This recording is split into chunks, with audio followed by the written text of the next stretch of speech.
નમસ્કાર વિદ્યાર્થી મિત્રો, સ્વાગત છે તમારું યુટ્યુબ ચેનલની અંદર। અલગ અલગ દૂરદર્શન ડીડી ગિરનાર પ્રમાણે જે પ્રસારણ થતું હોય છે એ હોમ લર્નિંગ અંતર્ગત નવેમ્બર માસનો જે પ્રસારણ છે એમાં ધોરણ 3, 4 અને 5નો પ્રસારણનો સમય જોઈએ તો ધોરણ 3નો પ્રસારણનો સમય 9 થી 9:30નો છે, ધોરણ 4નો પ્રસારણનો સમય 9:30 થી 10નો છે, ધોરણ 5નો પ્રસારણનો સમય 10 થી 10:30 વાગ્યાનો છે। આ રીતના દૂરદર્શન ડીડી ગિરનાર પર પ્રસારણ થતું હોય છે। અને એમાં તારીખ પ્રમાણે વાત કરીએ તો 22 નવેમ્બર 2020 22/11/2020 ને રવિવાર છે, તો એ વિદ્યાર્થીઓ માટે એન્જોયેબલ ડે છે, સન્ડે છે એના માટે, બરાબર।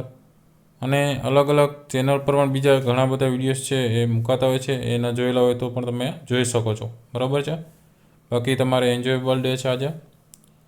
ત્યાર પછી ધોરણ 6, 7, 8ની અંદર જે દૂરદર્શન ડીડી ગિરનાર પ્રમાણે જે પ્રસારણ થતું હોય છે એમાં ધોરણ 6નો નવેમ્બર માસનો પ્રસારણનો સમય 10:30 થી 11 વાગ્યાનો છે, ધોરણ 7નો પ્રસારણનો સમય 11:30 થી 12 વાગ્યાનો છે, ધોરણ 8નો પ્રસારણનો સમય છે 2:30 થી 3 વાગ્યાનો છે।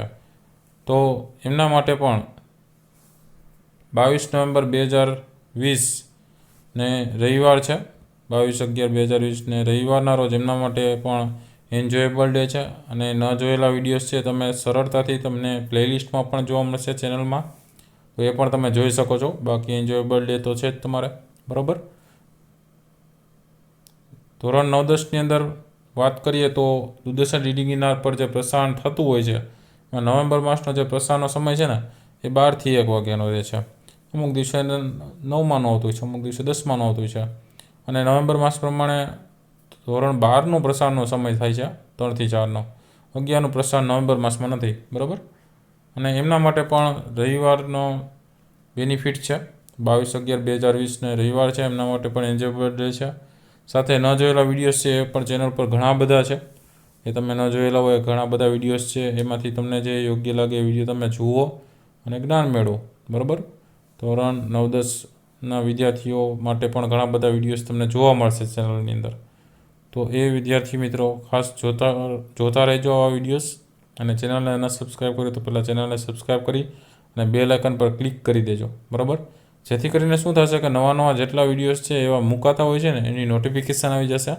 નોટિફિકેશનનું નીચે છે ને નિશાન હશે, બરાબર, એના ઉપર તમે ક્લિક કરો એટલે કયા વિડીયોઝ મુકાયેલા ને તાત્કાલિક તમને જાણ થાય, બરાબર। બાકી તમારે જોવા હોય તો ચેનલમાં જઈ અને તમે ચેનલની અંદર વિડીયો સેક્શન ઉપર હોય એમની અંદર પણ તમે સરળતાથી જોઈ શકો।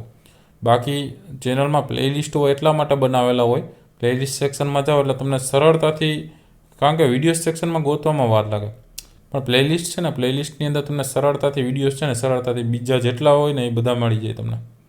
તો એ વિડીયોઝ તમારે જોવા હોય તો તમે પ્લેલિસ્ટમાં તમે જાઓ ને ત્યાં તમને નીચે વિડીયોઝ છે ને એ ઘણા બધા જોવા મળે। તમારા ધોરણ પ્રમાણેનું જે પ્લેલિસ્ટ હોય એમની અંદર જઈને તમે એવા ન જોયેલા વિડીયોઝ ત્યાંથી જોઈ શકો, બરાબર। એટલે પ્લેલિસ્ટ બનાવેલા હોય ત્યાંથી તમને વિડીયો જોવા જ મળશે, એના પર ક્લિક કરશો એટલે તમને વિડીયો જોવા મળશે।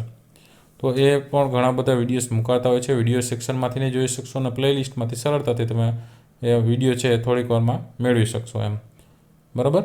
તો જોતા રહેજો આ વિડીયો, જેથી તમારે આવનારી પરીક્ષા માટેની જે તૈયારી કરતા હોય એમના માટે પણ ઉપયોગી થાય એવા વિડીયોઝ છે એ પ્રયત્ન કરીએ છીએ જેટલા બને એમ વધારે મુકાય, જેથી કરીને તમને આવનારી પરીક્ષા માટે જે કાંઈ પ્રશ્ન જવાબ છે મોસ્ટ આઈએમપી પ્રશ્ન જવાબ પણ ઉપયોગી થાય। આવા ઘણા બધા પ્રશ્ન જવાબ સહિતના પ્રશ્નો છે એ પૂછાતા હોય છે, તો એવા પ્રશ્ન જવાબ છે જોતા રહેજો, જ્ઞાનમાં વધારો કરતા રહેજો। ફરી પાછા નવા વિડીયો સાથે મળીશું, ત્યાં સુધી ન જોયેલા વિડીયોઝ ખાસ જોઈ લેજો।